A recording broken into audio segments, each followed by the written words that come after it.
The day Brightwell Enterprises collapsed began with a simple misunderstanding. Xavier Cole, billionaire CEO of the industry's leading cybersecurity firm, walked into their lobby dressed in understated luxury without fanfare or entourage. Receptionist Ashley Monroe took one look at his black skin and designer casual wear before dismissing him as someone who didn't belong. "Delivery's in the back," she smirked as security guards gripped his arms. Mark Reynolds, executive vice president, recognized Xavier immediately, but said nothing, allowing the humiliation to unfold. As Xavier was escorted out, his expression remained unreadable, betraying none of the calculated response already forming in his mind. By afternoon, Brightwell's stock would begin its free fall. By month's end, the company would cease to exist. Xavier Cole didn't believe in revenge. He believed in consequences. Just before we get back to it, I'd love to know where you're watching from today. And if you're enjoying these stories, make sure you're subscribed, because tomorrow's special episode is one you definitely don't want to miss. Morning light spilled through the towering glass facade of Brightwell Enterprises, casting long shadows across the pristine marble lobby. Xavier Cole adjusted the sleeve of his charcoal cashmere sweater as he stood across the street, studying the building that housed one of the most promising cybersecurity startups in the country. The 38-story structure gleamed like a monument to wealth and innovation, its sleek architecture a testament to Brightwell's meteoric rise in the tech industry. Xavier wasn't one for dramatic entrances. Despite being the founder and CEO of Cole Innovations, a tech empire worth billions that specialized in cutting-edge cybersecurity software, AI integration, and financial security platforms, he preferred to conduct his preliminary assessments without fanfare. This wasn't vanity. It was strategy. "Are you sure about going in alone?" Jacob, his chief of security, had asked that morning. "I can have a team ready in 20 minutes. Xavier had merely smiled. The best way to understand a company's culture is to see how they treat people when they don't know they're being watched. Now, standing outside Brightwell's headquarters, Xavier adjusted his Patek Philippe watch, a subtle display of wealth that most wouldn't recognize unless they knew what to look for. His attire was intentionally understated. The cashmere sweater, tailored slacks, and handcrafted Italian leather shoes spoke of quiet affluence rather than ostentatious wealth. No cufflinks flashing with diamonds, no designer logos screaming for attention, just clean lines and perfect fit, the hallmarks of true luxury. A crowd of employees streamed through the revolving doors, their movements hurried by the Monday morning. Rush. Xavier observed a pattern forming. A tall white man in a navy suit approached the entrance, and heads turned, smiles brightened. Security nodded deferentially, and the receptionist visibly straightened her posture. The man wasn't wearing a badge, clearly not an employee, yet he was treated with immediate respect. Interesting, Xavier thought. He crossed with purposeful strides, joining the flow of people entering the building. The immediate change in atmosphere was palpable. Where others had received welcoming nods, Xavier felt side glances. A security guard's gaze lingered a beat too long. A young executive clutched her purse tighter as he walked past. The lobby itself was a showcase of modern corporate design. All white marble, polished steel, and abstract art pieces that probably cost more than what most employees made in a year. A security desk flanked the left side, while the reception area dominated the center of the space.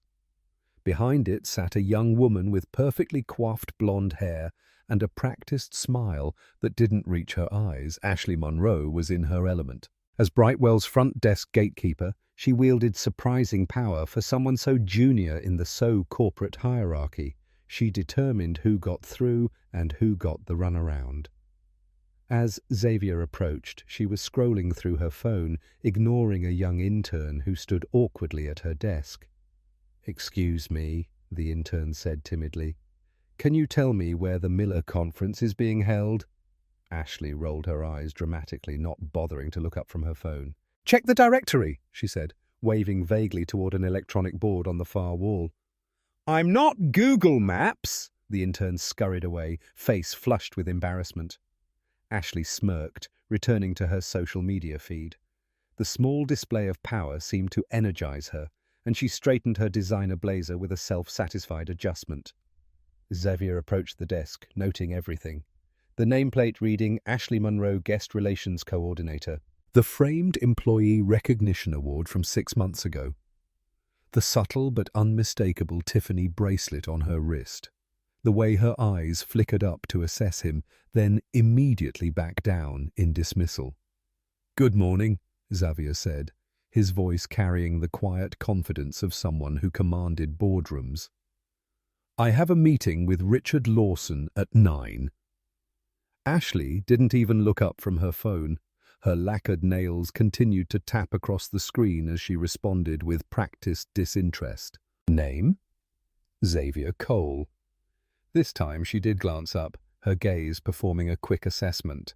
Her expression shifted from professional disinterest to something more disdainful.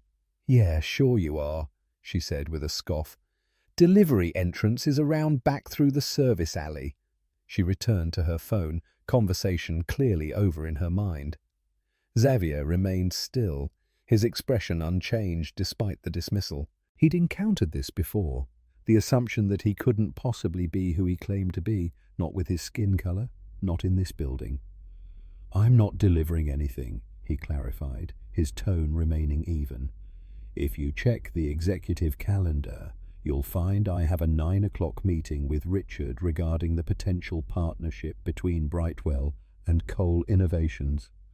Ashley sighed with exaggerated patience. She set her phone down and made a show of typing something into her computer, though Xavier noted her fingers weren't actually pressing the keys that would access the calendar system. "Nope," she said, popping the P with unprofessional flair. "Nothing under Cole or Xavier. No meetings with Richard until 10.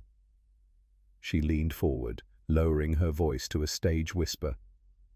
"Look, I don't know what you're trying to pull, but Mr. Lawson doesn't take unscheduled meetings, especially not with people who—" She paused, eyes sliding over his attire before continuing, "might be wasting his time. So maybe you should leave." The tightening around Xavier's eyes was the only indication that her words had registered. He reached into his pocket for his phone, intending to call Richard directly, when Ashley's hand shot out, grabbing his forearm with surprising force. "Sir," she said, voice suddenly louder, clearly intended to draw attention. "I've already told you there's no meeting. You need to leave." Her grip tightened on his arm as she stood, attempting to physically guide him toward the exit. The movement caught the attention of nearby employees. Conversations paused as heads turned toward the commotion. Xavier remained perfectly still, neither pulling away nor escalating the situation. His gaze dropped to where her hand clutched his sleeve, then lifted to meet her eyes directly. "Take your hand off me," he said quietly. The words carried no threat, but there was something in his tone, a depth of authority, that made Ashley's fingers loosen reflexively. She recovered quickly, face flushing with embarrassment at being momentarily cowed.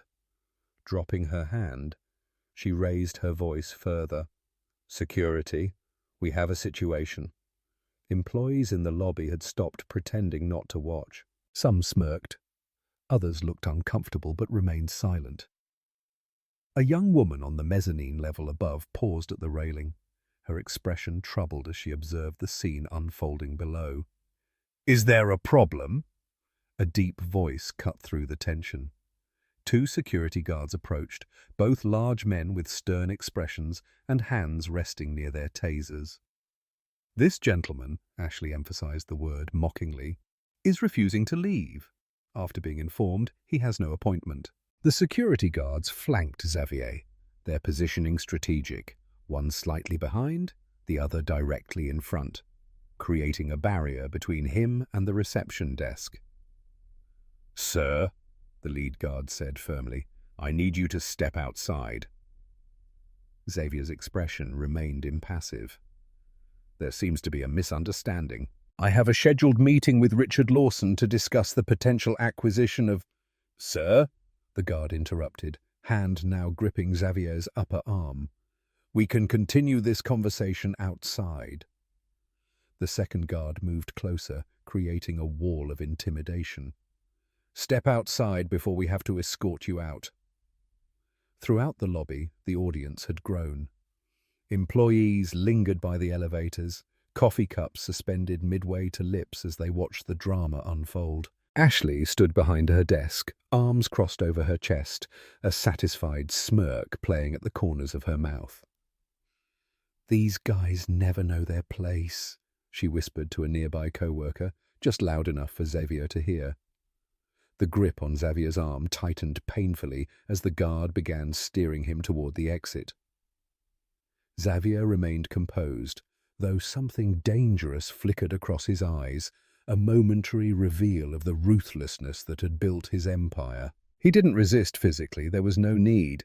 Time would deliver his response. The elevator doors opened, and a white man in his 50s stepped out. His bespoke suit and commanding presence immediately identified him as someone of importance. Conversations hushed further as he took in the scene, eyes narrowing slightly as they landed on Xavier. "Is there an issue here?" the man asked, his voice carrying the unmistakable tone of someone accustomed to being obeyed. Ashley's demeanor shifted instantly, her posture straightening as she addressed him with forced brightness. "No problem at all, Mr. Reynolds. Just someone trying to talk his way into a meeting that doesn't exist." Mark Reynolds, Executive Vice President of Operations at Brightwell, studied Xavier with cool appraisal. There was a flicker of recognition in his eyes, brief but unmistakable. He knew exactly who Xavier Cole was, yet instead of intervening, he simply nodded toward the security guards. "Well, I'm sure our team has it under control," he said dismissively. As he turned away, he added under his breath, "Security should handle these types right away." Ashley giggled, clearly pleased with the approval. "Another one trying to beg for a job or something," she said, loud enough for Xavier to hear. Mark chuckled in response, a sound bereft of genuine humor. Some people just don't know how things work in places like this. He cast one last look at Xavier, an assessing gaze that revealed he absolutely recognized him, before strolling toward another set of elevators, leaving the situation to unfold. Without his intervention, Xavier locked eyes with Mark briefly. It was a silent exchange that lasted only seconds, but in it was a promise, cold, calculated, and absolute. Mark was the first to look away, his stride faltering slightly before. He disappeared into the executive elevator. The security guard's grip hadn't loosened. "Last chance to walk out on your own," he warned, tugging Xavier toward the revolving doors. Ashley took advantage of the moment to approach, leaning in close to whisper in Xavier's ear, "Maybe next time, dress the part. This isn't a welfare office." Words hung in the air between them, sharp and deliberate. Xavier's expression remained unreadable, his focus seemingly elsewhere, perhaps already calculating the moves that would follow this moment. As security pushed him toward the exit, Xavier noticed the young woman still watching from the mezzanine above. Unlike the others, her expression held no amusement, only a tightly controlled anger. Her hands were clenched into fists at her sides, her body tense with the effort of restraining herself from intervention. Their eyes met briefly, and in that moment an understanding passed between them. She had seen everything, and she wanted to help, but they both knew what speaking up would cost her. The guards released Xavier at the revolving doors, giving him a final push that was more for show than necessity. He straightened his sweater, adjusted his sleeves with deliberate calm, and stepped outside into the morning air. From behind him, he could hear Ashley's voice carried through the closing door. "God, some people just don't know their place." Xavier paused on the sidewalk, extracting his phone from his pocket. He glanced at the screen, then back at the building. Through the glass walls, he could see Ashley already returning to her desk, laughing with co-workers who had gathered to hear her. Retelling of the encounter, she picked up her phone, still smirking, and froze as it buzzed with a notification. He turned and walked away, each step measured and unhurried. Behind him, the first tremors of the earthquake he was about to unleash were already beginning. Security released Xavier at the gleaming, revolving doors, but not without a final show of dominance. The taller guard gave him a firm shove between the shoulder blades, propelling him forward with unnecessary force. "Don't come back without an actual appointment," he called out, loud enough for the gathering audience in the lobby to hear. A smattering of chuckles followed the remark. Xavier took a moment to straighten his sweater, where the guard's grip had wrinkled the fine cashmere. He adjusted his cuffs with meticulous precision, his movements deliberate and unhurried. To the queue's casual observer, he might have appeared unaffected, but the slight tightening around his eyes revealed a carefully controlled anger. As he turned to leave, he caught sight of the young woman still watching from the mezzanine. Their eyes met briefly, hers wide with recognition and a silent apology, his with an almost imperceptible nod of acknowledgement. Then he was gone, striding, away from Brightwell Enterprises with measured steps. Inside the lobby, Ashley Monroe was already savoring her perceived victory. She returned to her desk with a triumphant smirk, high-fiving a co-worker who had witnessed the entire exchange. "Did you see his face?" She laughed, settling back into her chair. "These people always think they can just walk in anywhere." Her co-worker, a thin man with a carefully cultivated beard, leaned against her desk. What was he even trying to pull? Meeting with Richard Lawson? Please. "I know, right?" Ashley rolled her eyes dramatically, like Richard would ever meet with someone like that. From above, Vanessa Lewis watched the scene with growing discomfort. As one of the few black managers at Brightwell, she'd witnessed similar situations before, though rarely so blatant. She recognized Xavier Cole immediately. His face had been on the cover of Forbes just last month. The fact that no one else had identified him, or worse, had recognized him and still allowed his humiliation, spoke volumes about Brightwell's culture. She gripped the railing tighter, knuckles whitening. She should say something. She should walk down there right now and call out what had just happened. But the reality of her position hit her like a physical weight. She'd fought too hard for her role at Brightwell, endured too many microaggressions, worked twice as hard for half the recognition. One wrong move, one moment of being labelled difficult or confrontational, and her career trajectory would flatline. So she remained silent, hating herself for it, even as she understood the impossible choice. Downstairs, the commotion had attracted more attention. A cluster of junior executives hovered near the reception desk, eager to hear Ashley's embellished retelling of the encounter. He actually tried to claim he was some big CEO. Ashley laughed, her voice carrying across the lobby. "I mean, come on, if you're going to lie, at least make it believable." "What did security do?" asked a young woman from accounting. Ashley mimicked a shoving motion with glee, practically threw him out on his arse. God, the look on his face. From the executive elevator, Mark Reynolds re-emerged, now accompanied by two other senior managers. He paused, catching the tail end of Ashley's performance, and approached the reception desk with slow, deliberate steps. "Quite the excitement this morning," he remarked, his voice carrying just enough authority to silence the chatter immediately. Ashley straightened, her expression shifting to professional deference. "Just doing my job, Mr. Reynolds, keeping out the riffraff." Mark's smile didn't reach his eyes. "And who exactly was our unwelcome visitor claiming to be?" "Some guy named Xavier Cole," Ashley replied with a dismissive wave. "Said he had a meeting with Richard," as if a flicker of something, concern perhaps, crossed Mark's face, but it was quickly masked by a benign smile. "Well, good work, Ashley. Can't have just anyone walking in claiming to be important." He turned to the others. "Back to work, everyone. The show's over." As the group dispersed, Mark lingered at Ashley's desk. Just out of curiosity, he said casually, "What exactly did you say to him?"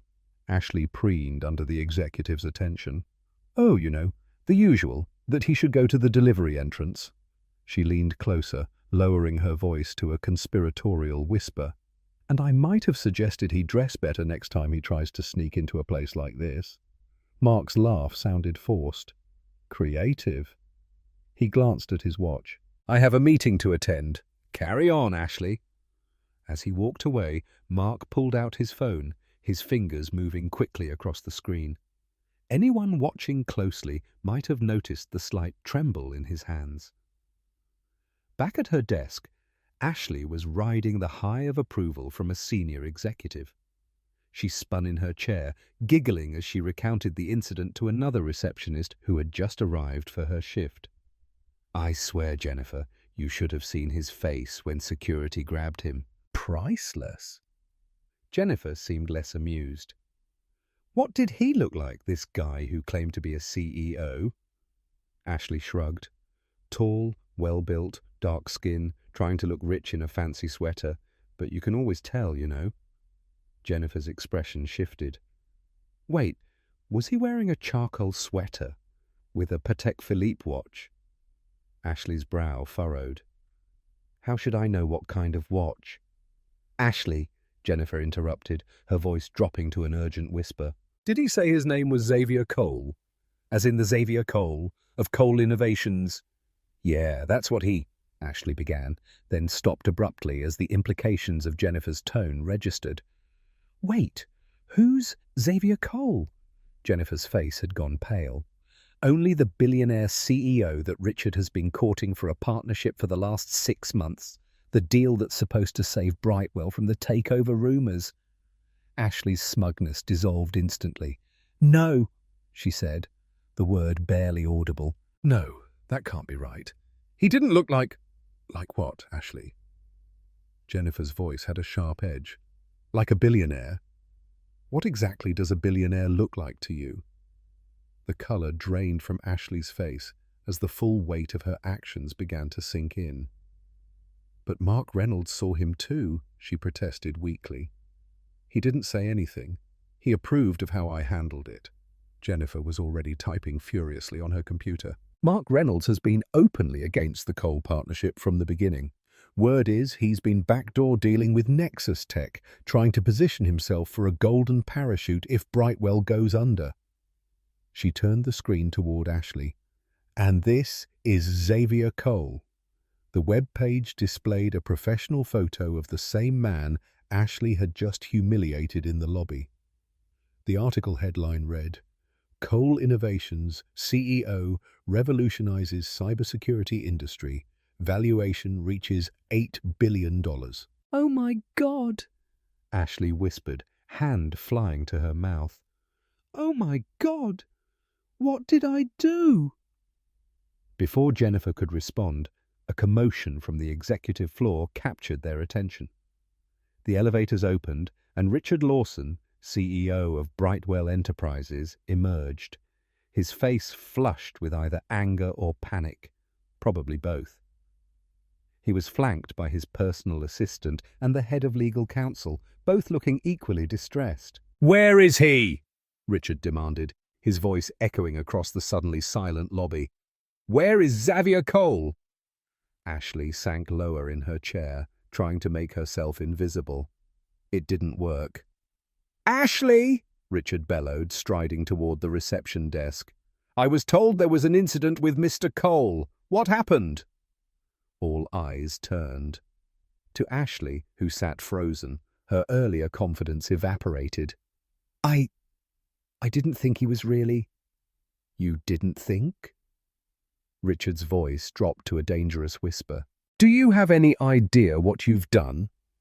From the mezzanine, Vanessa Lewis watched the unfolding chaos with a mixture of vindication and concern.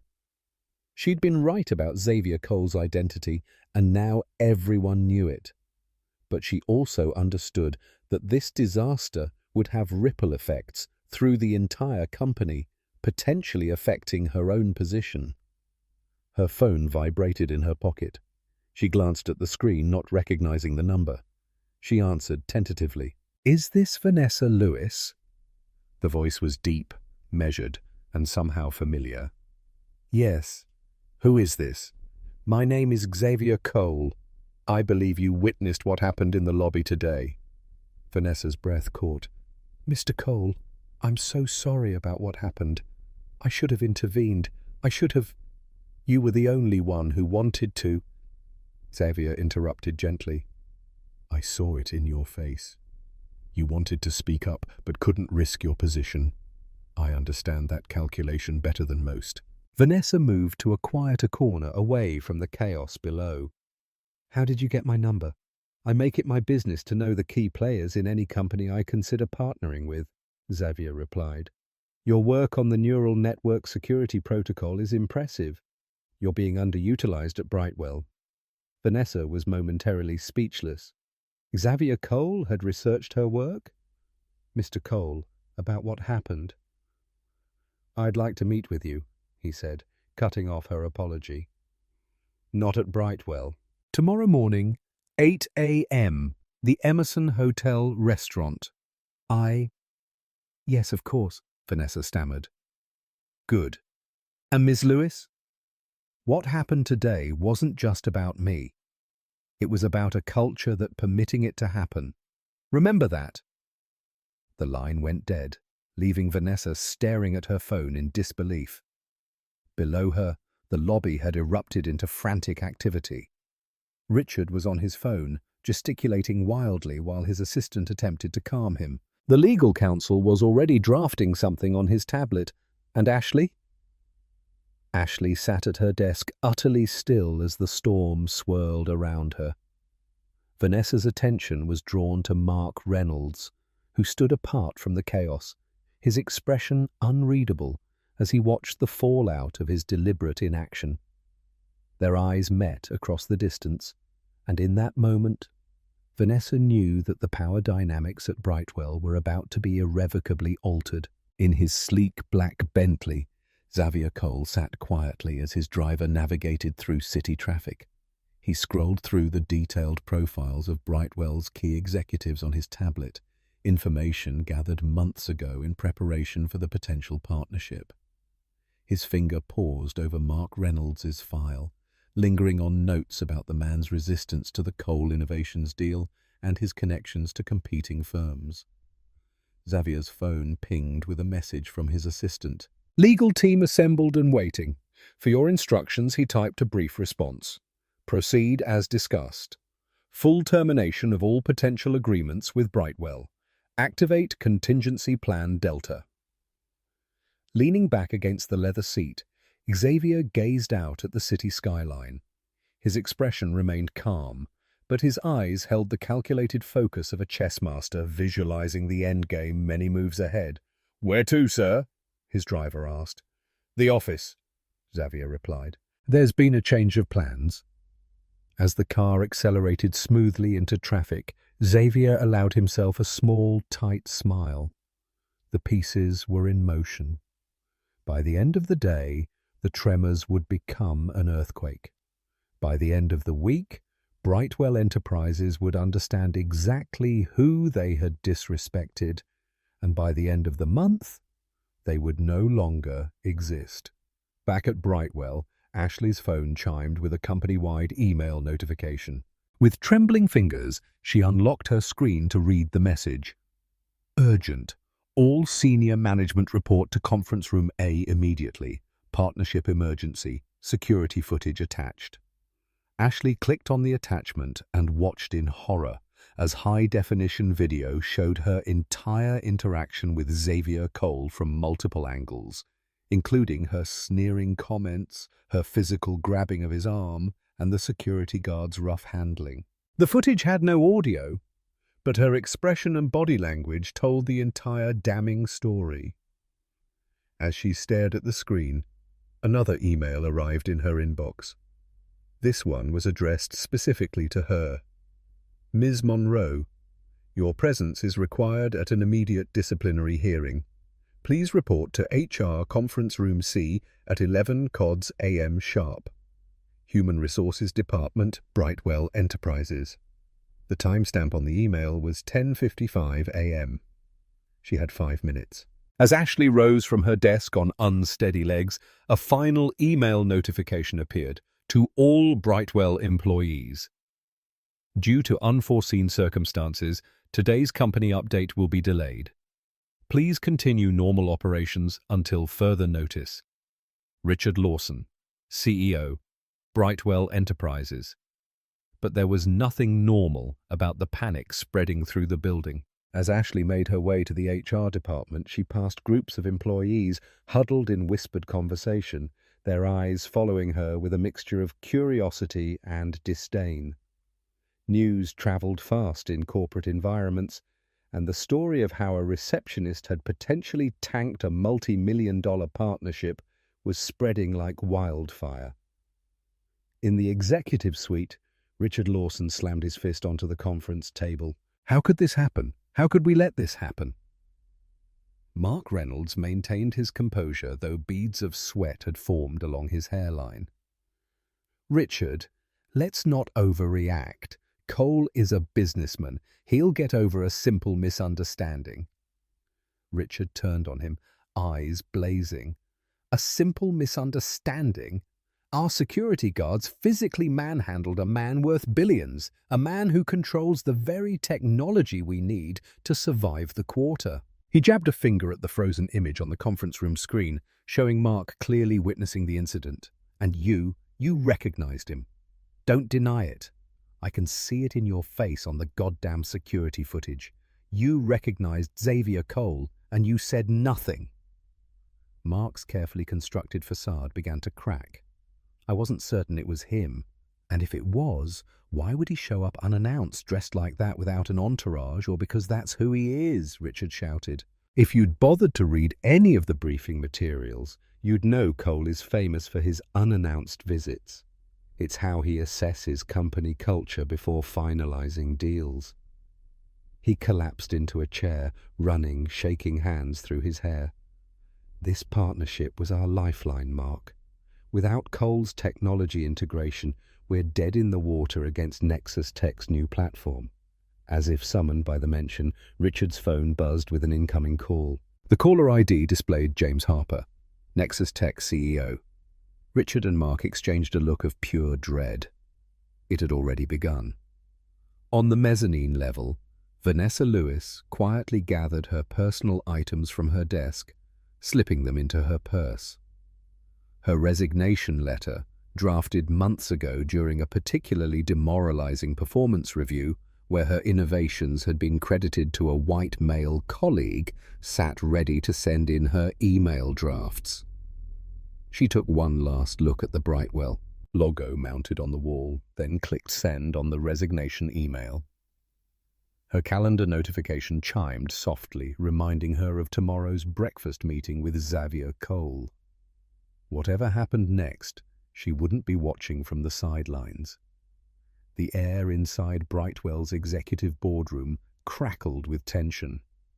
Richard Lawson paced back and forth, his expensive Italian loafers wearing an invisible path into the plush carpet. Every few seconds he checked his watch, then his phone, his movements becoming increasingly agitated with each passing minute. "He should have been here 30 minutes ago," Richard muttered, loosening his tie as sweat beaded on his forehead. "Where the hell is he?" The other executives shifted uncomfortably in their leather chairs, exchanging nervous glances. The stakes of this meeting couldn't be higher. The partnership with Cole Innovations represented not just growth, but survival for Brightwell. After losing ground to competitors for 3 consecutive quarters, this deal was their lifeline. Maybe. "Traffic," suggested Christina Wells, CFO, her voice lacking conviction. Richard shot her a withering look. "Xavier Cole has a helicopter and 3 drivers. He doesn't get stuck in traffic." The room fell silent again, save for the rhythmic tapping of Richard's fingers against the polished mahogany table.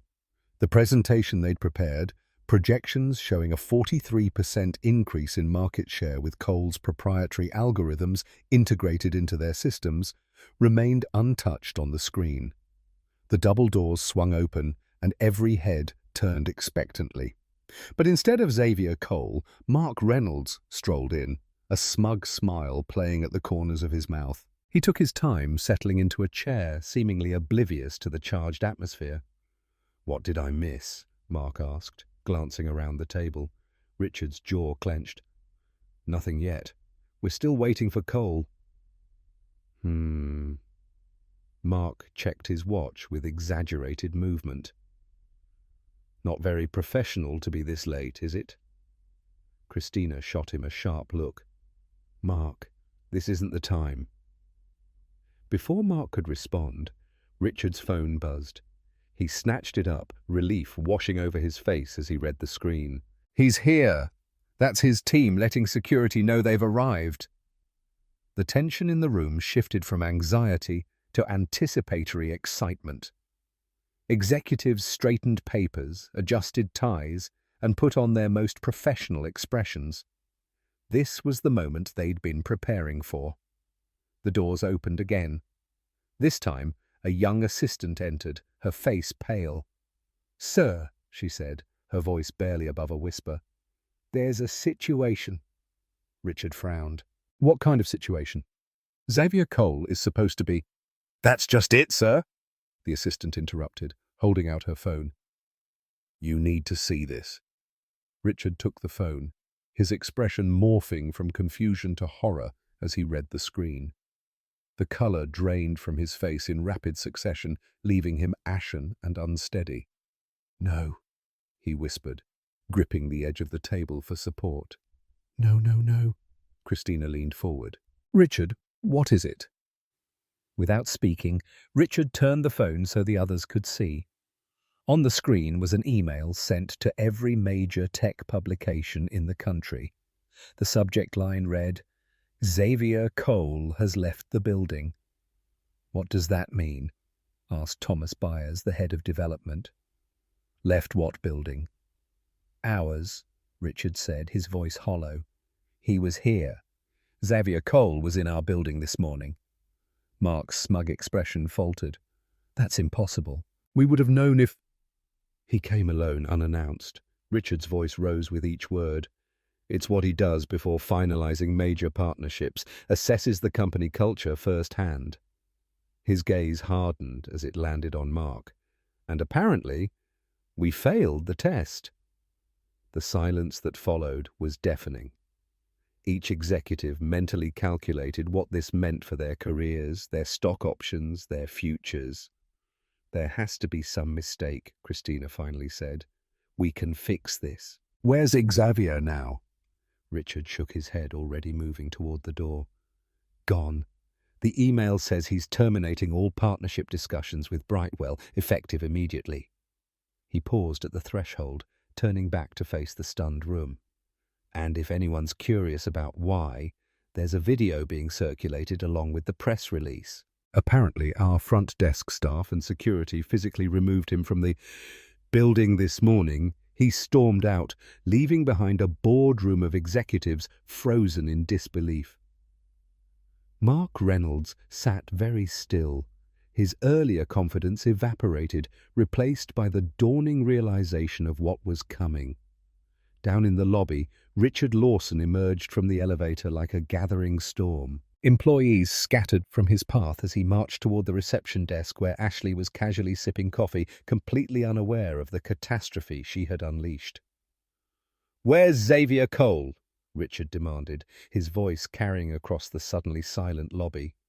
Ashley looked up, confusion written across her face. "Who?" The momentary blankness in her expression quickly shifted as realization dawned. Her eyes widened in horror as the pieces connected. "Wait, the guy from earlier?" Her voice had lost all its previous confidence, reduced to a trembling whisper. Richard's hands shook visibly as he planted them on her desk, leaning in until his face was inches from hers. That guy is the owner of Cole Innovations, the man we were supposed to partner with, the deal that was going to save this company. Each sentence was delivered with increasing intensity. Where is he? Ashley's mouth opened and closed several times before she could form words. He left. Security. I thought he was... You thought? Richard's voice cracked with strain. It wasn't your job to think, Ashley. It was your job to check the goddamn appointment book.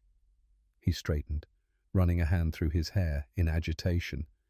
Get me security footage now. I want to see exactly what happened.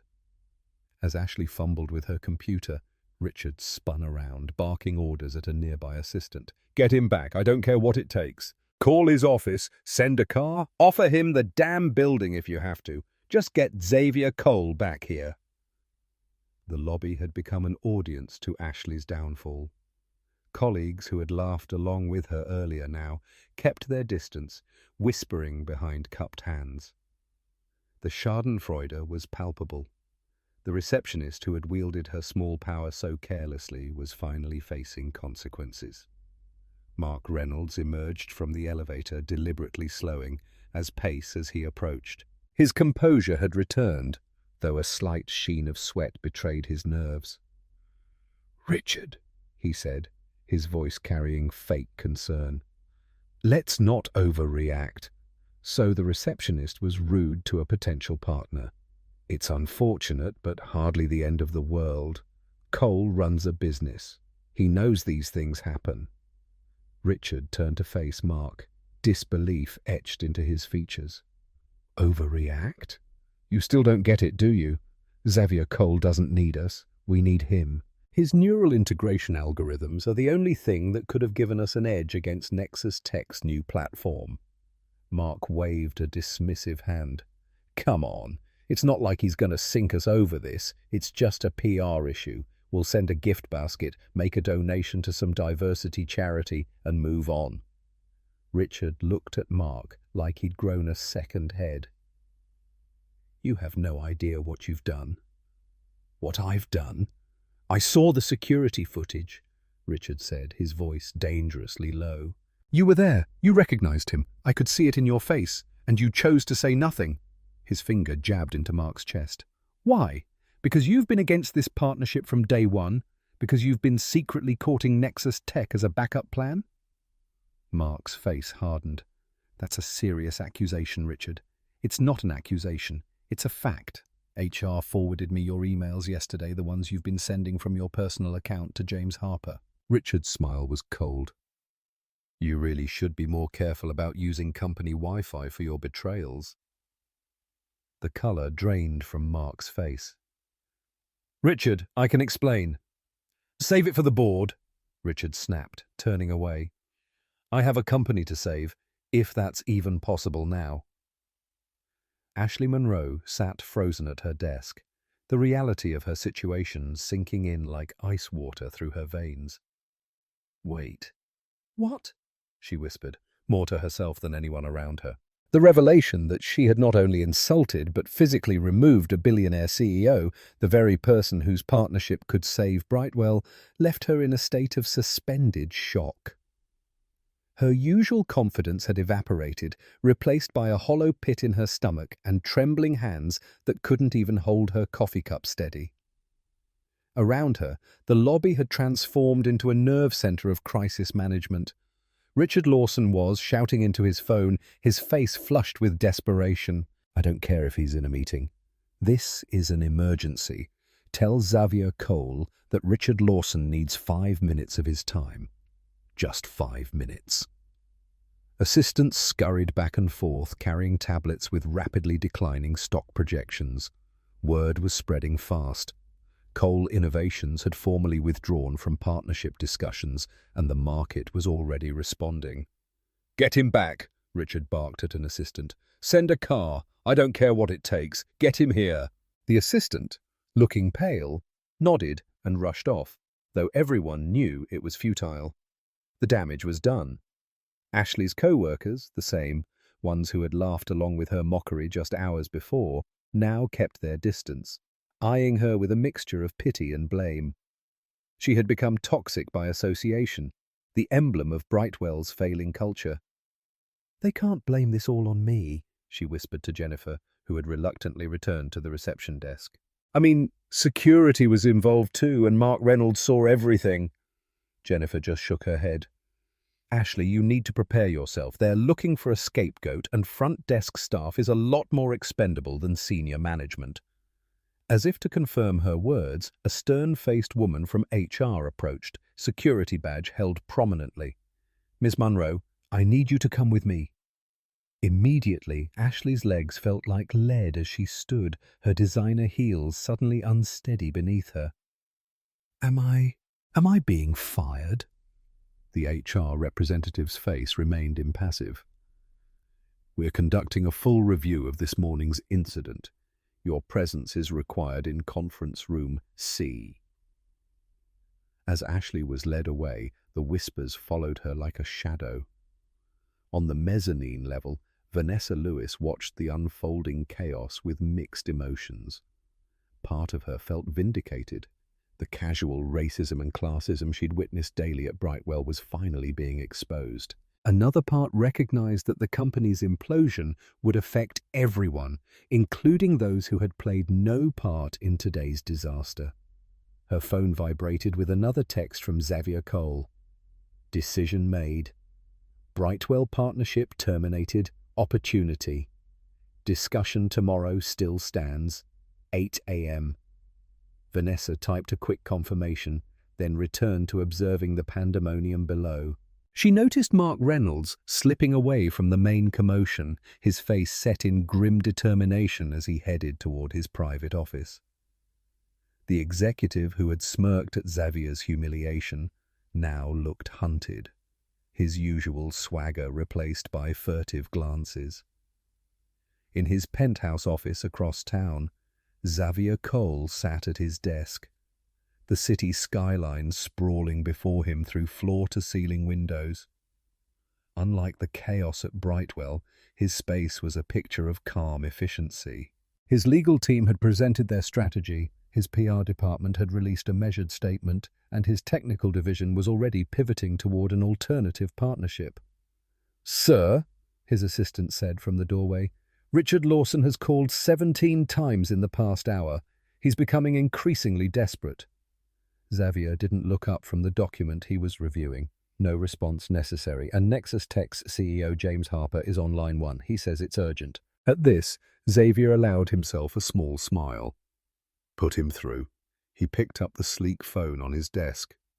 "James, what a surprise." "Xavier." Harper's voice carried a forced casualness. "I heard about the Brightwell situation." "Unfortunate." "Indeed. Well, one company's loss is another's opportunity. I'd like to discuss reopening our partnership conversations. Your neural integration technology paired with our market presence could be—" "James," Xavier interrupted smoothly, "let me stop you there. My company doesn't partner with organizations that maintain back channels with executives like Mark Reynolds." The silence on the other end was telling. "I'm not sure what you're implying," Harper finally said, his voice noticeably cooler.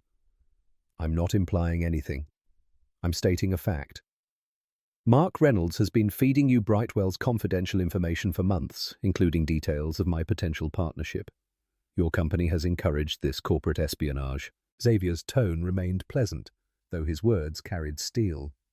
"That's not how I do business. Xavier, I assure you, this conversation is over, James, and so is any potential collaboration between our companies." Xavier hung up, turning his attention back to his tablet. On the screen was the security footage from Brightwell's lobby, paused on Ashley Monroe's sneering face as she whispered in his ear. He studied it for a moment, then closed the file. His assistant reappeared at the door. "Your legal team would like to know if you want to proceed with the formal complaint against both Ashley Monroe and Mark Reynolds personally, in addition to the corporate actions." Xavier nodded once. "Proceed as planned. All of it." Back at Brightwell, the situation was deteriorating rapidly. News of Xavier's rejection had leaked to the press, and reporters had begun gathering outside the building. Social media was already ablaze with rumors, further driving down Brightwell's stock price by the minute.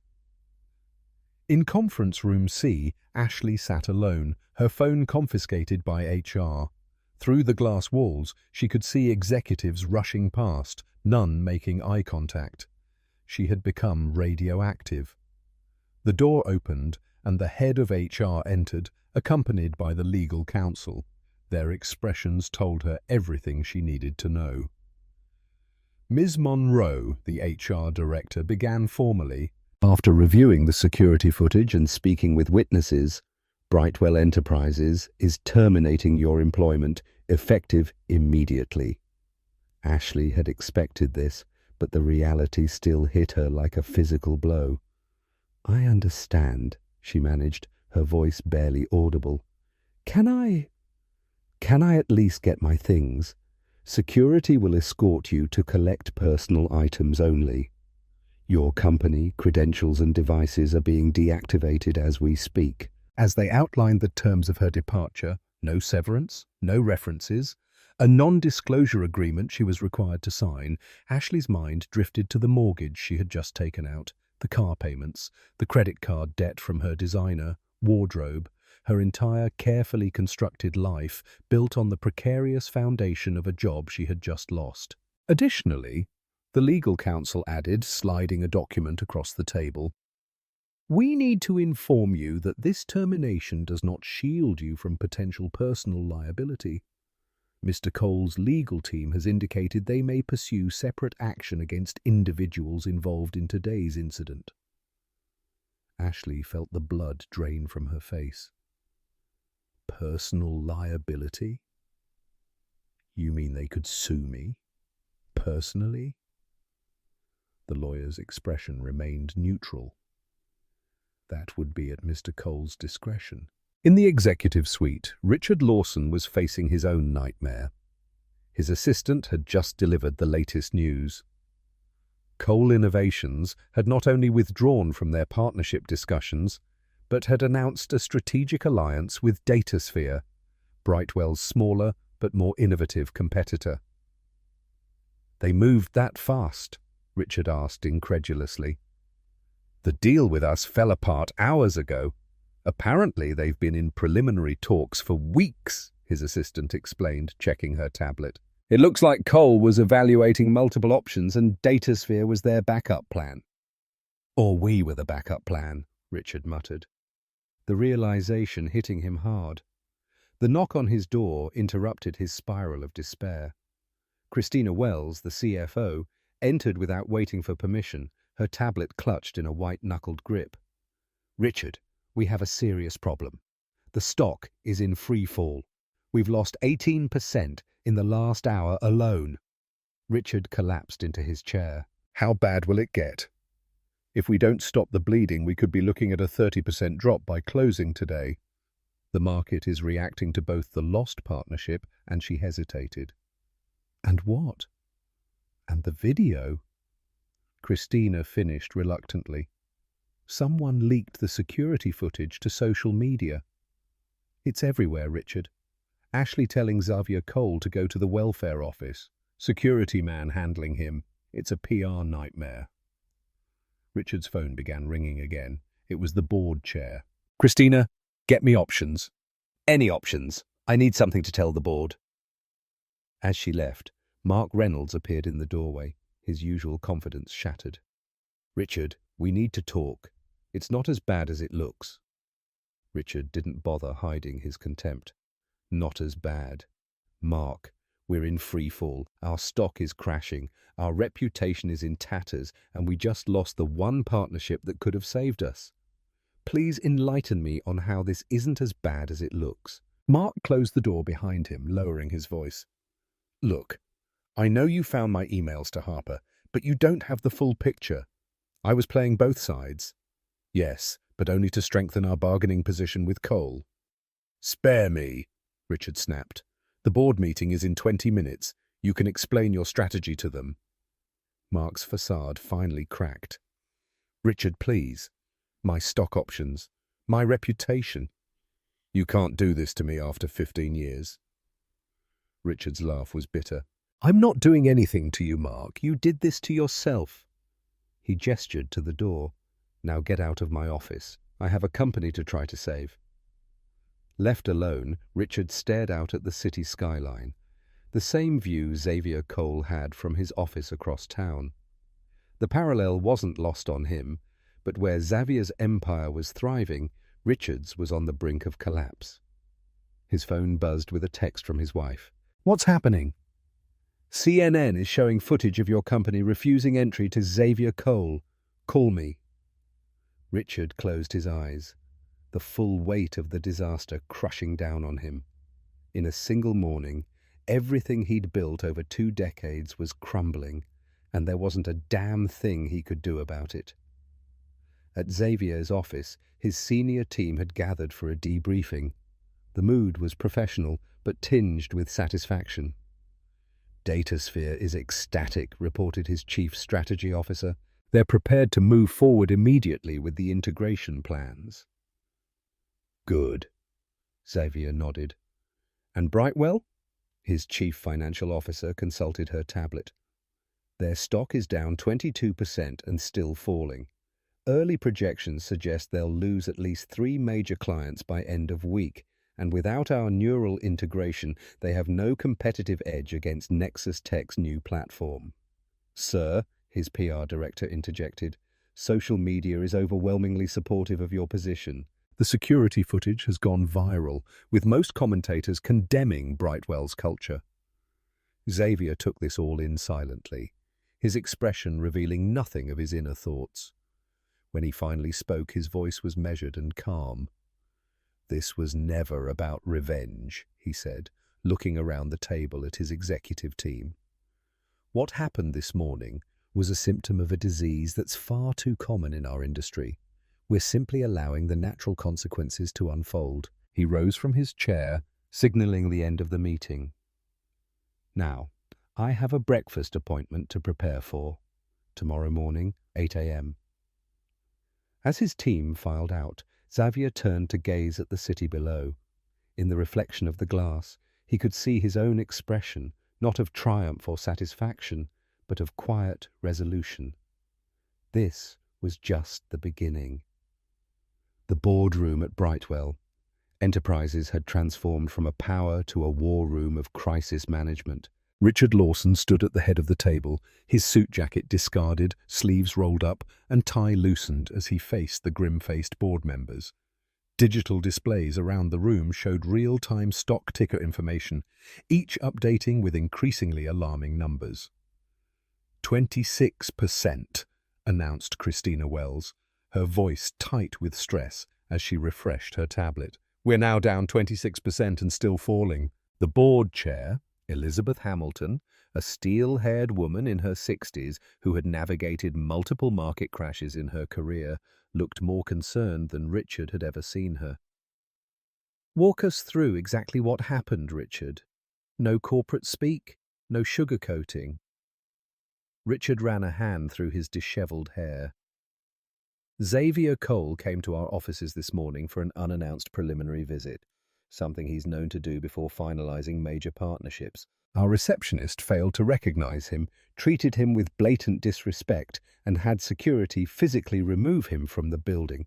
"Failed to recognize him?" repeated Thomas Byers, a board member. "The man's face has been on the cover of every business magazine in the last year." "It gets worse," Richard continued, his voice strained. "Mark Reynolds was there. He recognized Cole and chose to say nothing.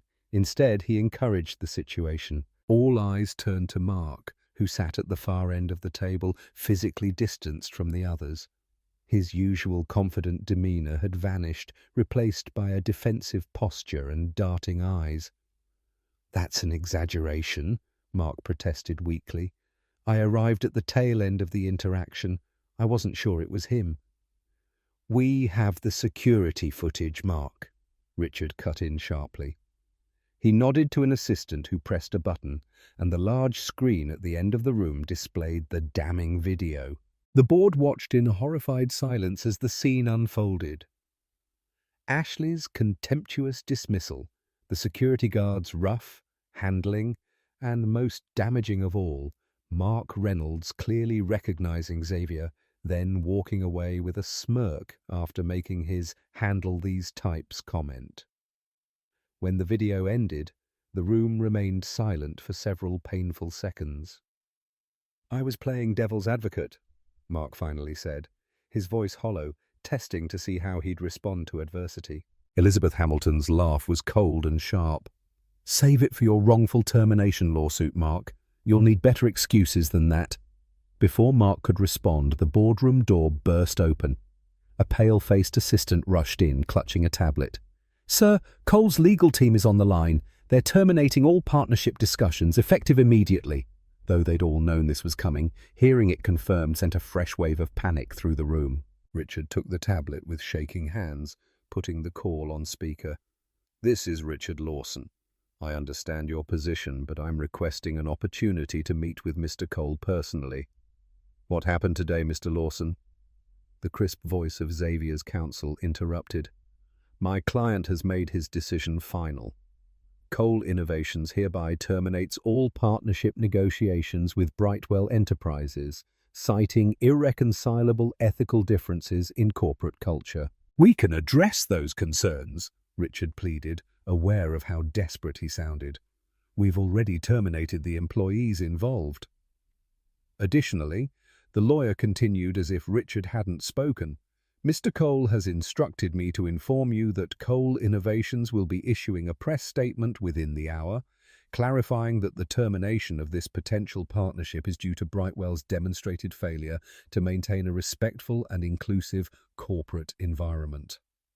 Good day." The line went dead, leaving Richard staring at the tablet in disbelief. "That's it then," Elizabeth said quietly. "The Cole deal is dead." Christina's tablet chimed with another alert, and our stock just dropped another 3 points on that news. "We're approaching 30% down." Richard placed the tablet on the table with deliberate care, as though it might shatter under pressure. "It gets worse. Without Cole's neural integration technology, our platform can't compete with Nexus Tech's new release next quarter." "We'll find another partner," suggested one board member, half-heartedly. Richard shook his head.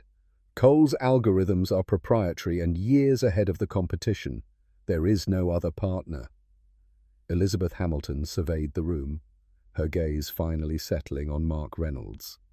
"I believe we need to discuss individual accountability. Mark, would you care to explain why you've been having secret communications with James Harper at Nexus Tech?" The color drained from Mark's face. "Those were exploratory discussions only, standard industry networking." "Sharing confidential Brightwell strategy documents is standard networking?" Elizabeth raised a silver eyebrow. "The board has reviewed your emails, Mark. You've been actively undermining this company while collecting your 7-figure salary." As Mark stammered through increasingly incoherent excuses, Richard's phone began ringing incessantly.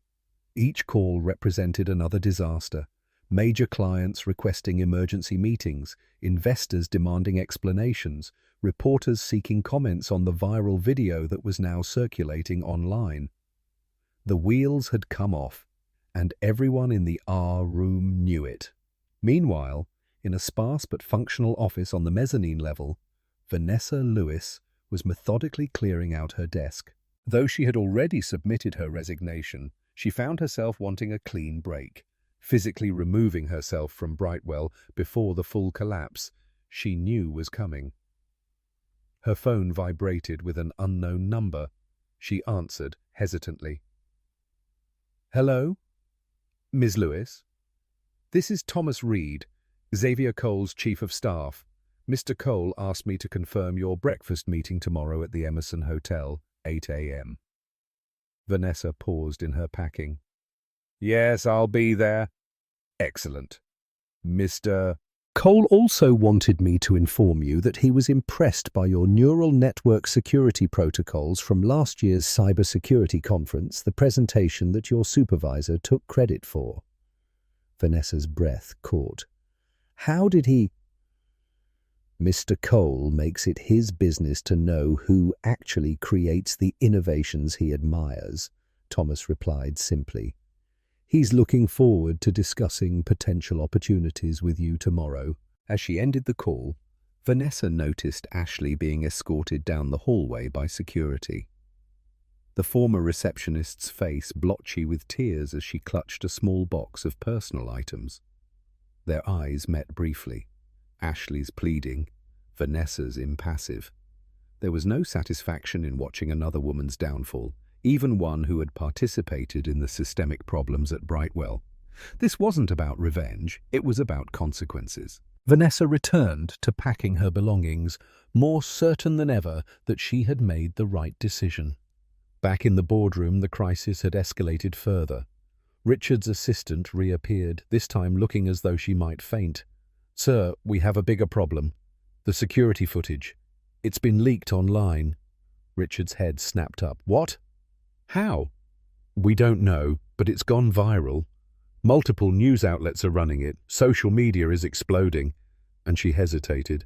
"And what?" Richard demanded. "And they've identified Ashley Munro by name. Her social media accounts are being flooded with messages. It's not good." Richard looked to the company's PR director, who simply shook his head. "There's no spinning this, Richard. The footage speaks for itself." On the other side of the city, Xavier Cole sat calmly in his office, watching the fallout unfold on multiple screens. Unlike the chaotic environment at Brightwell, Cole Innovations operated with precision even in crisis. His team had executed his contingency plan flawlessly, each department playing their role in what was less a vindictive attack than a strategic repositioning. "Sir," his assistant said from the doorway, "your 1 o'clock is here." Xavier nodded, standing to greet Daniel Chen, CEO of Datasphere, the smaller but more innovative competitor to Brightwell that had been on Xavier's radar for months. "Daniel," Xavier said warmly, shaking the man's hand. "Thank you for coming on such short notice." Daniel Chen, a shrewd businessman in his early 40s, smiled as he took a seat. "When Xavier Cole calls, you make time. Though I admit, I was surprised given your negotiations with Brightwell." "Those discussions have been terminated," Xavier replied simply. Daniel nodded unsurprised. "I saw the video. Unfortunate situation." Indeed. However, it clarified some concerns I'd had about Brightwell's culture. Xavier pressed a button, and a holographic display appeared between them, showing technical specifications. "I believe Datasphere's approach to quantum encryption aligns better with our neural integration framework." Daniel leaned forward, studying the display with keen interest. "We've been developing this architecture for 3 years, but we lacked the processing power your algorithms could provide." "Then perhaps we have the foundation for a mutually beneficial partnership," Xavier suggested. As they delved into technical discussions, Xavier's phone buzzed with an update. Brightwell's stock had now fallen 32%, triggering circuit breakers to temporarily halt trading. The dominoes were falling exactly as he had anticipated. Back at Brightwell, Ashley Munro sat alone in her car, in the parking garage, hands gripping the steering wheel, though the engine remained off. Her phone continued to vibrate with notifications, hundreds of messages flooding her social media accounts, most of them scathing. The personal items she'd been allowed to collect sat in a pathetic pile on the passenger seat. A coffee mug, some photographs, a small plant, everything else. Her company laptop, security badge, even the awards she'd received for excellence in client relations had been confiscated. 7 years at Brightwell ended in a matter of hours. Her phone rang with her mother's ringtone. With trembling fingers, she answered, "Mom!" "Ashley, what's going on?" Your sister just called me. She said you're all over the internet. Something about you being racist to some important man?" Ashley closed her eyes, feeling the tears start again. "It's complicated, Mum. I messed up. I messed up really bad." "We'll fix it," her mother said, as if it were that simple. "Apologize or whatever you need to do." "I don't think an apology is going to fix this," Ashley whispered, opening her eyes to check her phone notifications. The messages were getting worse. People had found her address. Her LinkedIn profile was being flooded with comments. Someone had even contacted her landlord. As she sat there, paralyzed by the magnitude of what was happening, a new email appeared on her screen. The sender, Xavier Cole's legal team. The subject line, Notice of Intent to File Suit. With shaking hands, she opened it, reading the formal legal language that informed her of Xavier Cole's intent to pursue personal charges against her for harassment, defamation, and discriminatory behavior.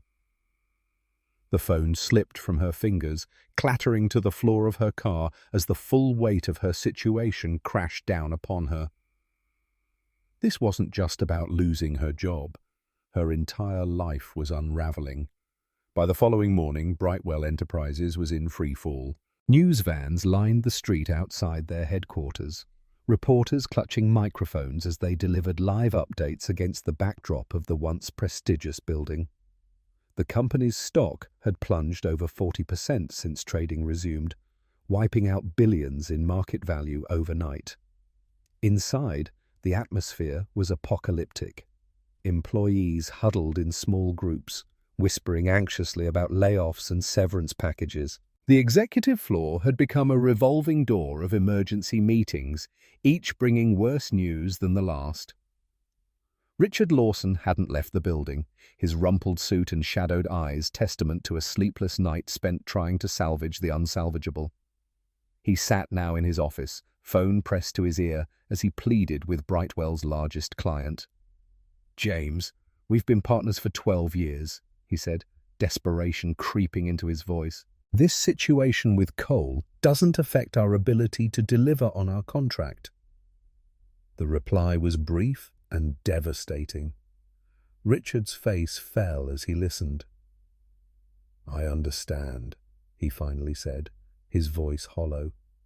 "Yes, the termination clause requires 30 days' notice. We'll begin the transition immediately." He ended the call and dropped his phone onto the desk, staring blankly at the wall. Christina Wells entered without knocking, her usual polished appearance showing signs of strain. "That was Meridian Financial?" Richard nodded silently. "How bad?" "They're invoking the ethics clause to terminate our contract early," Richard said, his voice barely above a whisper. 12 years gone, and they're not alone. We've lost Arlington Systems and NextCorp already." Christina sank into a chair. "That's 60% of our client base." 67, actually, Richard corrected. "And the others are just waiting for their legal teams to find the fastest way out of their contracts." The reality was stark. Brightwell was bleeding out. Without clients, without the Cole partnership, and with their stock in free fall, the company that had taken Richard 20 years to build was collapsing in real time. His phone buzzed with a text from the board chair. "Emergency board meeting, 1 p.m., discussing options, including Chapter 11. Bankruptcy." The word he hadn't allowed himself to say aloud was now staring him in the face. Richard closed his eyes, feeling the weight of 300 employees' livelihoods on his shoulders. Across town, at the Emerson Hotel's upscale restaurant, Vanessa Lewis sat across from Xavier Cole, still processing the opportunity he had just presented. "Head of Neural Security Operations," she repeated. "At Cole Innovations." Xavier nodded, sipping his coffee. "Your work on adaptive security protocols is exactly what we need for the next generation of our platform. I've been following your research since that conference in Toronto, the one where my supervisor took credit for my presentation," Vanessa said, the old bitterness seeping into her voice. "Yes," Xavier confirmed, though I knew immediately who the actual innovator was. Mark Reynolds lacks the technical depth to have developed those algorithms. Vanessa studied him carefully. Why me, Mr. Cole? Is this because I witnessed what happened? Yesterday. Xavier set down his cup. Call me Xavier. And no, this isn't about yesterday, at least not entirely. I've had my eye on you for some time, Ms. Lewis. Your talents are wasted at Brightwell, buried under layers of mediocre management and corporate politics. So this isn't about revenge? Xavier's expression remained calm. What happened yesterday merely accelerated a decision I was already considering. I don't operate on revenge, Ms. Lewis. I operate on recognizing value where others fail to see it. Vanessa considered this, turning the offer over in her mind. The salary Xavier had mentioned was double what she made at Brightwell, and the position would give her autonomy she had never been granted before. I'd like to accept, she said finally, but I need to be clear about something. I won't be used as a token the black woman hired after a racism scandal. Xavier's smile held genuine respect. I don't hire tokens, Ms. Lewis. I hire the best, the people for the job. Your identity is a part of who you are, but your brilliance is why you're sitting at this table. He extended his hand, and Vanessa took it, feeling as though she was stepping onto solid ground after years of treading water. Meanwhile, Ashley Munro sat in her apartment, blinds drawn against the reporters who had somehow found her address. Her phone had been turned off after an endless barrage of messages, some threatening, others mockingly suggesting she try applying at the welfare office she had referenced. Her laptop screen displayed her latest rejection email. She had desperately applied to 12 positions overnight, hoping her experience would outweigh the growing scandal. But each response was the same. We regret to inform you that we are pursuing other candidates at this time. The buzzer rang, causing her to jump. She approached the intercom cautiously. Who is it? Delivery for Ashley Munro. Puzzled, she buzzed the person in. Minutes later, a knock at her door revealed a courier with a thick envelope requiring signature. As soon as she signed, the man handed her the package with a sympathetic look. Good luck, lady. You're going to need it. Inside the envelope were legal papers, formal notification that Xavier Cole was proceeding with a personal lawsuit against her for discriminatory behavior, defamation, and creating a hostile environment. The damages sought, $2 million. Ashley collapsed onto her sofa, papers clutching in trembling hands. $2 million. She didn't have $2 million. She barely had $2,000 in savings. Her career was in ruins, her reputation destroyed, and now this. Financial ruin on a scale she couldn't even comprehend. Her phone rang from where she had left it on the kitchen counter. Against her better judgment, she checked the caller ID. It was Mark Reynolds. Hello, she answered cautiously. Ashley, it's Mark. His voice sounded strained, almost unrecognizable. Have you been served yet? The lawsuit? Yes, just now. He let out a bitter laugh. Welcome to the club. I got mine an hour ago. 5 million in my case. 5. Ashley couldn't even finish the sentence. What are we going to do? There's nothing to do. Cole's legal team doesn't bring cases they can't win.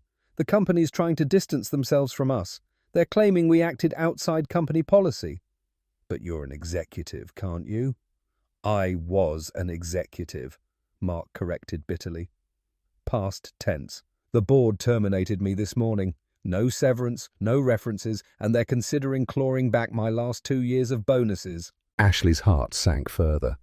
If they'd done that to Mark Reynolds with his connections and 20 years of experience, what hope did she have?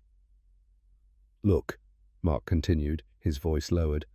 I'm calling because I heard something. Cole isn't just suing us personally. He's systematically destroying Brightwell. He bought a controlling interest in Meridian Financial this morning, the client that just dropped Brightwell. Exactly. And he's using his influence to ensure no other financial institution will work with us. He's coming after the company from all angles. Legal, financial, public relations. By the end of the week, Brightwell won't exist. The scale of Xavier's awe response was staggering. Ashley had expected anger, perhaps even a lawsuit against the company. But this was the systematic dismantling of a corporate empire. "Why?" she whispered. "Why go this far?" Mark's laugh was hollow. "Because he can." "That's what you don't understand, Ashley. We didn't just insult some random black guy. We insulted one of the most powerful men in the tech industry, a man who could buy and sell Brightwell 10 times over. And we did it while being caught on camera making explicitly racist comments." After hanging up, Ashley opened her laptop and, against her better judgment, checked the news. The headlines confirmed everything Mark had said. Cole Innovations announces partnership with DataSphere. Brightwell stock plummets. Tech billionaire Xavier Cole acquires controlling interest in Meridian Financial. Brightwell Enterprises faces exodus of clients following racist incident. And most devastating of all, former Brightwell receptionist Ashley Monroe faces personal lawsuit from Xavier Cole. Her face, a still from the security footage showing her smirking as she leaned in to make her welfare office comment, was everywhere. She had become the face of corporate racism overnight, her name forever linked to this incident. Her phone chimed with a text from her landlord. "Need to discuss your lease situation given recent developments. Please call ASAP." Even her apartment wasn't safe anymore. Back at Brightwell, the emergency board meeting had reached its grim conclusion. Richard Lawson stood at the window of his office, soon to be his former office, gazing out at the city skyline. In the distance, he could see the gleaming tower that housed Cole Innovations. The board's decision had been unanimous: file for Chapter 11 bankruptcy protection and begin an orderly liquidation of assets. It was the only option left, with major clients terminating contracts, investors fleeing, and no partnership to salvage. Their technological gap, Brightwell was finished. His phone rang, the board chair following up on their meeting. "Elizabeth," he answered, his voice empty of emotion. "Richard, I've just received another update." "I thought you should hear it from me first," Elizabeth said. Her usual steely tone softened with something like pity. "Cole Innovations has just announced an acquisition of DataSphere, with immediate integration of their quantum encryption platform." Richard closed his eyes.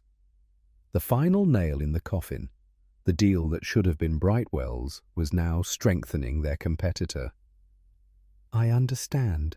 There's more," Elizabeth continued reluctantly. "The SEC has opened a preliminary investigation into Mark's communications with Nexus Tech. They're looking at potential corporate espionage charges. Federal investigation." The words hung in the air, unspoken but deafening. This wasn't just about Brightwell's collapse anymore. This was about potential criminal charges. "Thank you for letting me know," Richard said mechanically. After ending the call, he turned back to his desk, where a framed photo showed him at Brightwell's IPO celebration 5 years earlier. Champagne in hand, future seemingly limitless. Now it was all gone, destroyed in a single morning by a cascade of terrible decisions. In the lobby below, employees were leaving in groups, carrying boxes of personal items. Security guards stood watch, a precaution given the company's precarious financial state. The Brightwell logo, once a proud symbol of innovation, now seemed like a relic of a company already consigned to history. Richard's phone chimed with a news alert. He looked down to see a simple social media post from Xavier Cole that had already garnered thousands of shares. "Respect is earned, so is failure." No explicit mention of Brightwell, no gloating, just a simple statement of principle that said everything without saying anything at all. Outside Xavier Cole's office, the CEO of Cole Innovations reviewed the final papers for the DataSphere acquisition, each signature another step in his carefully orchestrated response. This wasn't about revenge. It was about reshaping the industry landscape in a way that eliminated companies that operated without integrity. "Sir," his assistant said from the doorway, "Vanessa Lewis has accepted the position. She'll be starting next Monday." Xavier nodded, satisfied. "Good. And the Brightwell building? Our real estate division has submitted a preliminary offer. Given their financial situation, we expect they'll accept quickly." Another piece falling into place.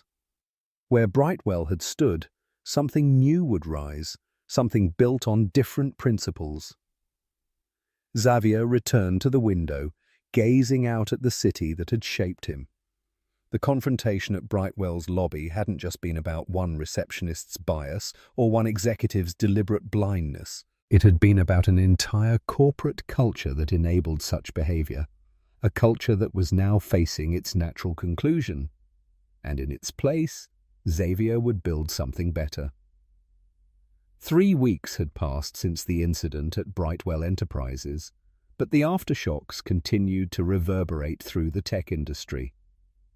What had begun as a humiliating encounter in a corporate lobby had cascaded into the complete dismantling of a once formidable company. In Brightwell's half-empty headquarters, the remaining executive team huddled in what had become a daily ritual of damage control.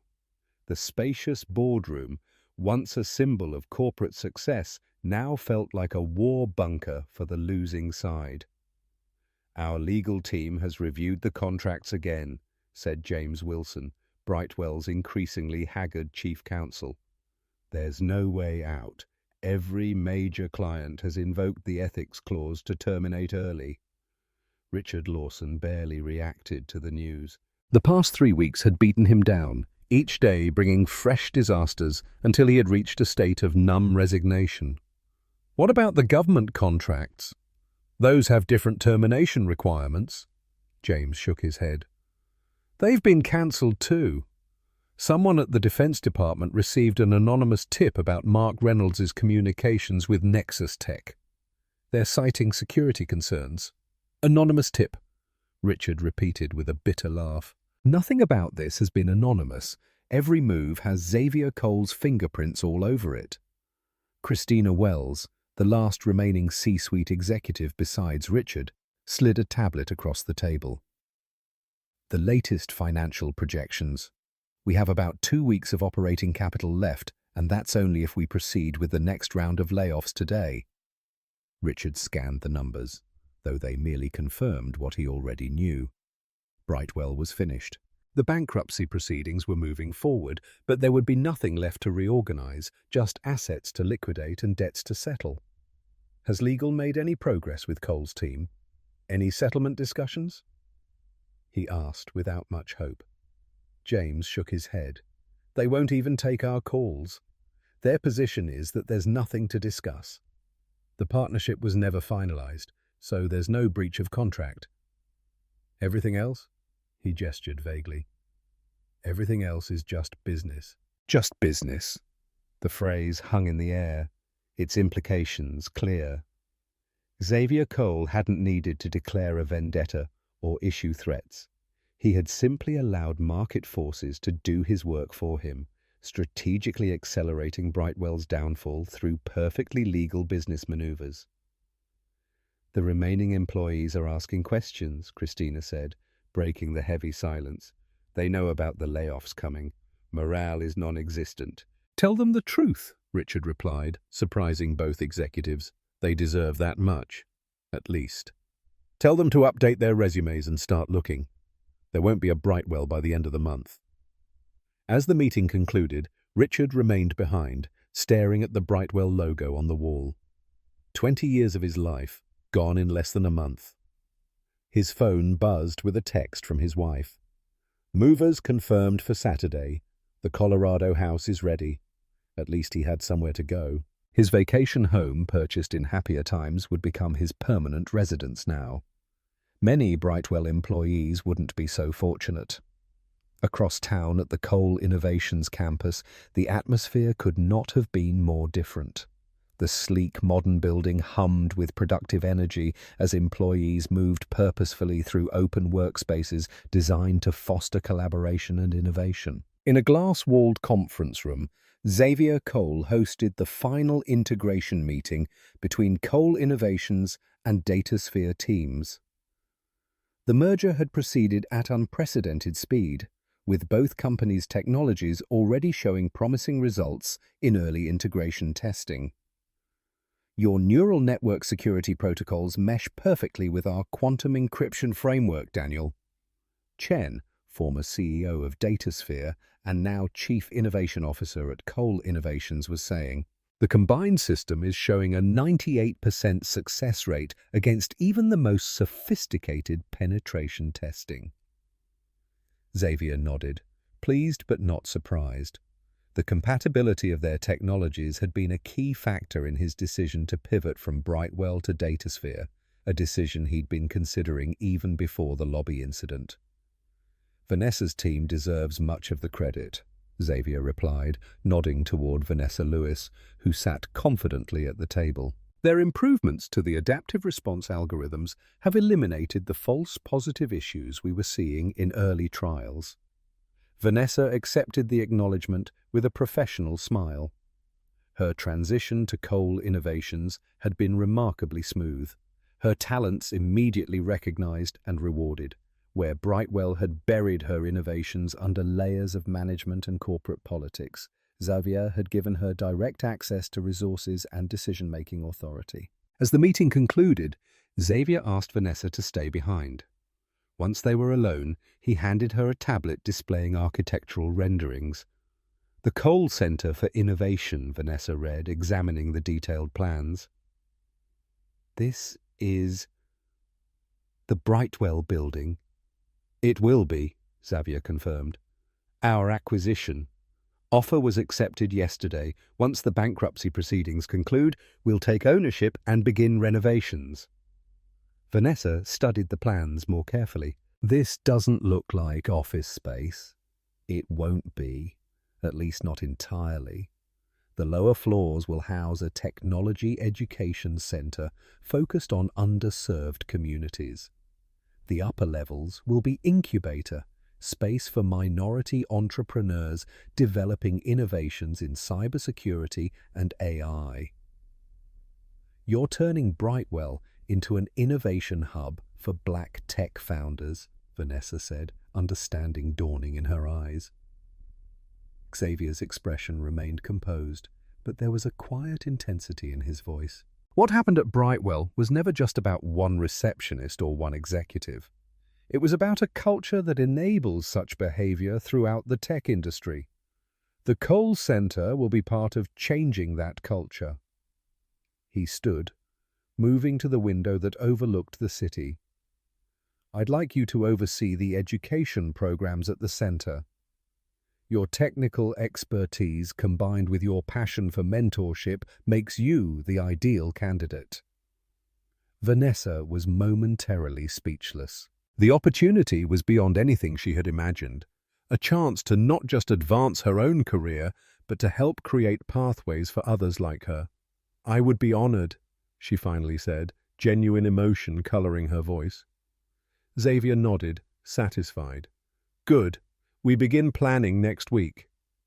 In a modest apartment across town, Ashley Monroe sat surrounded by moving boxes, her once pristine space now a chaotic reflection of her unraveling life. Her phone, a new number after the harassment became unbearable, rang with her mother's ringtone.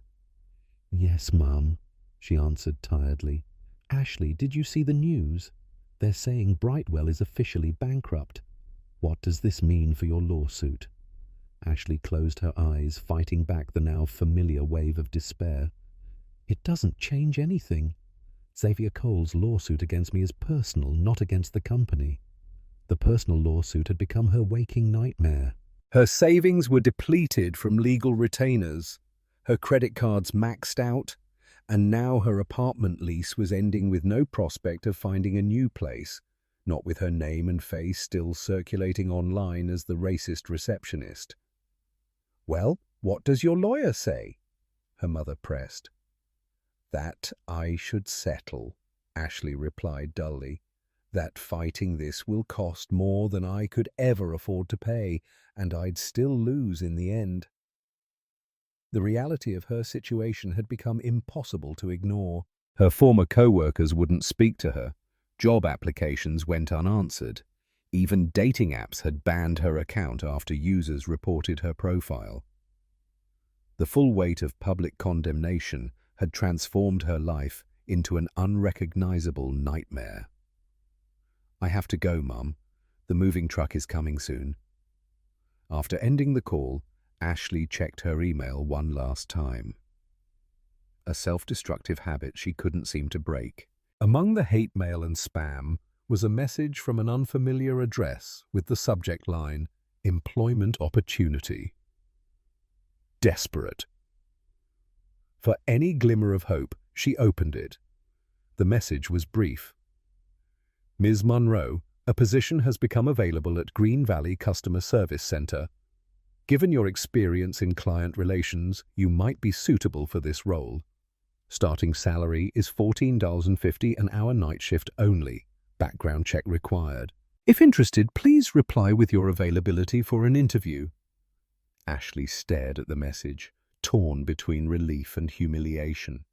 From a prestigious reception position at a leading tech company to a night shift, call sent her job at barely above minimum wage. The fall couldn't be more stark. With trembling fingers, she composed her reply, accepting the interview. Across town, Mark Reynolds faced his own version of professional purgatory. The once powerful executive sat in a sterile government building, waiting to be called for yet another deposition in the SEC's expanding investigation into his communications with Nexus Tech. His phone buzzed with a message from his attorney. "Don't say anything without me present. New evidence has emerged." Mark's stomach clenched. New evidence could only mean one thing: more of his communications had been discovered. He'd been so careful, using personal devices and encrypted channels, but somehow Xavier Cole's team had found everything. A stone-faced federal agent appeared at the door. "Mr. Reynolds, we're ready for you now." 6 hours later, Mark emerged from the building, haggard and defeated. The new evidence had been devastating. Emails showing he had shared proprietary Brightwell technology with Nexus Tech in exchange for promises of a lucrative position after the Cole deal fell through. His attorney waited by the car, expression grim. "They're filing charges, Mark. Securities fraud, corporate espionage, wire fraud. We need to discuss plea options." Mark barely registered the words.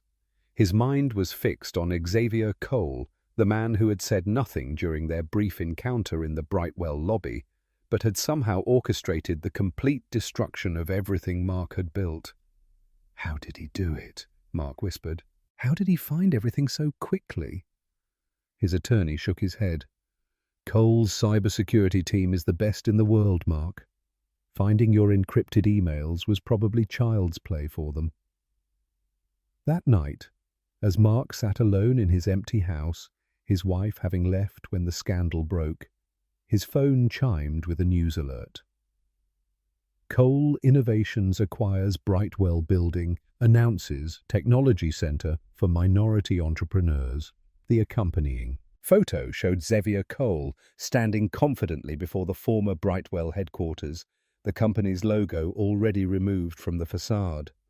Beside him stood Vanessa Lewis, identified as the new Director of Educational Initiatives for the Cole Center for Innovation. Mark hurled his phone across the room, where it shattered against the wall, a fitting metaphor for his life and career. 1 year later, the gleaming building that had once housed Brightwell Enterprises was unrecognizable. The stark corporate facade had been transformed with warm wood accents and expansive glass. The lobby, now an inviting space, filled with interactive technology displays and comfortable seating areas where Ashley Monroe had once sat guarding access. To corporate power, young students from diverse backgrounds now gathered around workstations. Absorbed in coding exercises and collaborative projects, the security guards who had manhandled Xavier had been replaced by community mentors who guided visitors with genuine warmth. The Cole Center for Innovation had become exactly what Xavier had envisioned, a pipeline for underrepresented talent to enter the tech industry, supported by resources typically reserved for privileged insiders. On this particular morning, Xavier walked through the bustling space accompanied by Vanessa Lewis, whose leadership had been instrumental in the center's success. The first cohort of security specialists is graduating next week, Vanessa reported as they toured the facility.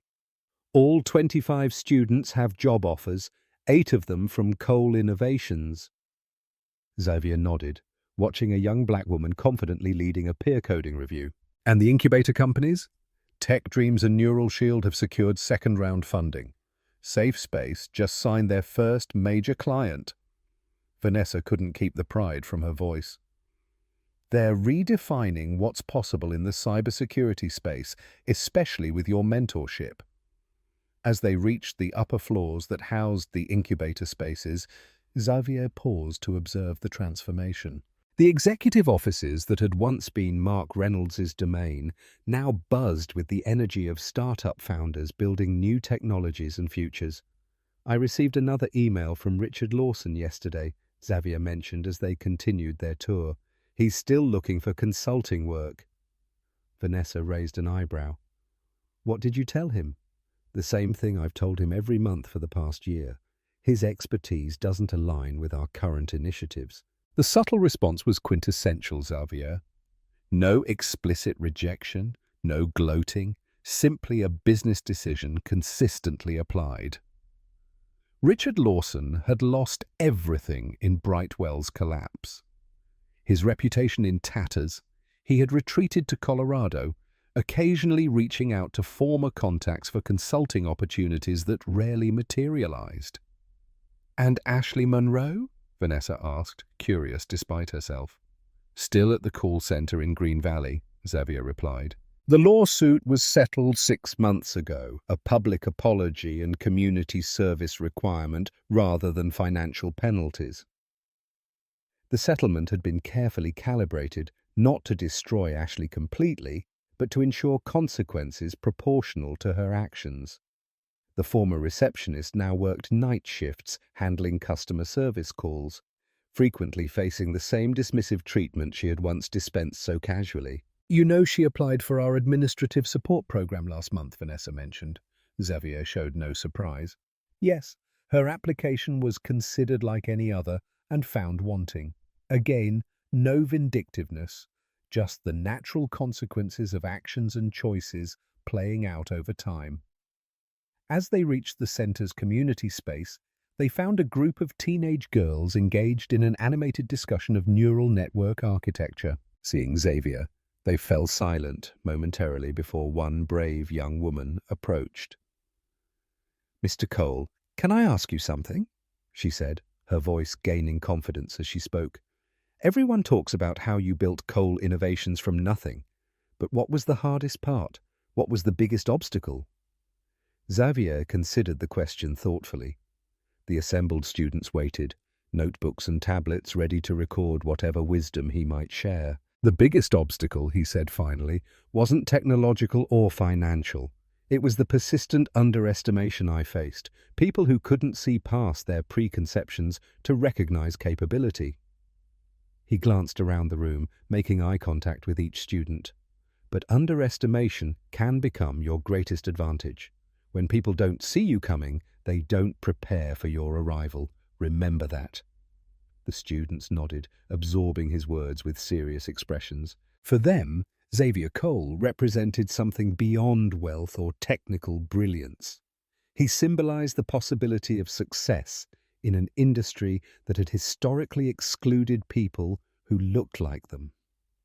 Later that afternoon, Xavier stood on the rooftop, terrace of the coal centre, gazing out at the city skyline. A year had passed since the confrontation in Brightwell's lobby, and the landscape, both literal and figurative, had changed dramatically. Brightwell Enterprises no longer existed. Its assets had been sold off, its technologies absorbed by competitors, its name fading rapidly from industry memory. The executives who had enabled its toxic culture had scattered, some finding positions at lesser firms, others leaving the tech sector entirely. Mark Reynolds had faced the harshest fate. After pleading guilty to reduced charges of wire fraud and misappropriation of trade secrets, he had served 6 months in a minimum security facility. Upon release, he had found himself unhireable, his reputation permanently tarnished. Last Xavier had heard, Reynolds had moved to Arizona, attempting to reinvent himself in real estate, with limited success. Vanessa joined Xavier on the terrace, handing him a tablet displaying the latest performance metrics for the center's programs. The board was impressed with the quarterly results, she said. They've approved the expansion to Atlanta and Chicago. Xavier nodded, pleased but not surprised. The coal center had proven so successful that replicating it in other tech hubs had become the obvious next step. What had begun as a response to a personal slight had evolved into something much more significant, a systemic approach to changing the tech industry's composition and culture. "I've been thinking about what happens next," Xavier said, handing the tablet back to Vanessa, beyond the expansion. "What did you have in mind?" "Federal policy," Xavier replied. "The tech sector's diversity problems won't be solved by private initiatives alone. We need regulatory frameworks that create accountability." Vanessa's eyes widened slightly.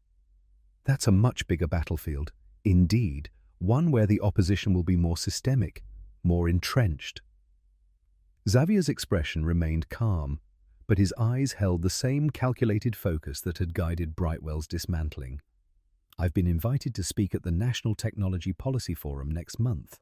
The Secretary of Commerce will be present." Understanding dawned on Vanessa's face. Xavier wasn't just building centers or funding programs, he was positioning himself to influence industry-wide policy changes. "The center will need strong leadership if I'm going to be spending more time in Washington," Xavier continued, turning to face her directly. "I'd like you to take on the role of executive director, overseeing all locations." For the second time in their relationship, Vanessa found herself momentarily speechless. The promotion would place her among the most influential black women in the tech sector, with resources and authority to drive meaningful change. "I would be honored," she said finally, echoing her response from a year earlier, but with even greater conviction.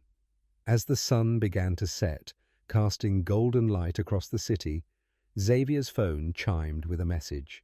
It was from his chief of staff, confirming his attendance at the upcoming technology gala, where he would receive the Innovation Impact Award, the industry's highest honor for contributions to both technology and social good.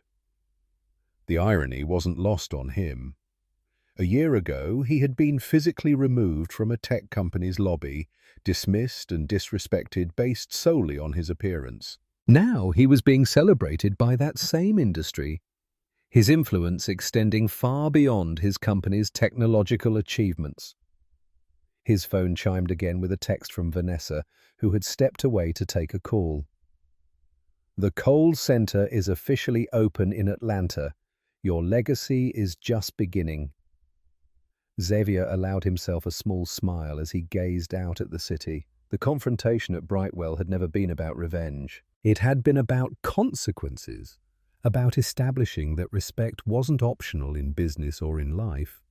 What had emerged from that moment wasn't just the fall of one company, but the rise of something far more important, a new pathway for talent that had too long been sidelined.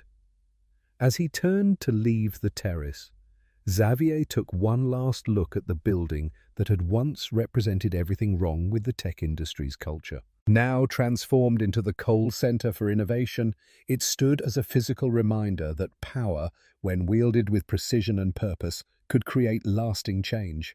He had won, not just by dismantling what was broken, but by building something better in its place. What would you do if your success became someone else's downfall? How far would you go to transform humiliation into lasting change? If Xavier Cole's journey from disrespect to revolution moved you, hit that like button and subscribe for more stories of power, consequence, and transformation. New stories every day where the underestimated always have the final word.